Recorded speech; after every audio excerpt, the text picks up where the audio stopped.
جمعے کی فرض نماز سے پہلے اور بعد میں جو سنت ہوتی ہیں، پہلے تو بھائی کم از کم 2 سنتیں ہیں، اور وہ بھی اس صورت میں جب ممبر کے اوپر خطیب بیٹھا ہو. بخاری مسلم میں آیا 2 رکعتیں آپ نے پڑھنی ہے.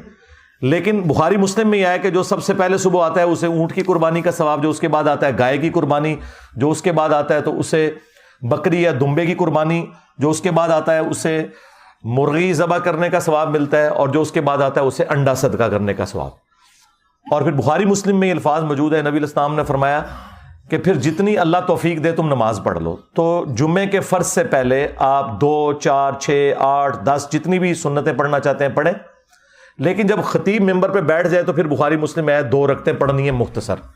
رہ گیا بعد میں تو وہ مسلم شریف میں حدیث ہے جس نے جمعے کے بعد نماز پڑھنی ہے وہ 4 رکعتیں پڑھے. نبی علیہ السلام نے 2 بعض اوقات پڑھی مسجد میں، لیکن وہ 2 پھر باقی گھر جا کے پڑھ لیں. اس وجہ سے بعض صحابہ نے کہا کہ آپ نے 2 بھی پڑھی ہیں، لیکن وہ واضح یہ حکمی حدیث موجود ہے اس حوالے سے کہ جس نے پڑھنی ہے وہ 4 پڑھے. 2 کر کے بھی پڑھ سکتے ہیں، اکٹھی بھی پڑھ سکتے ہیں.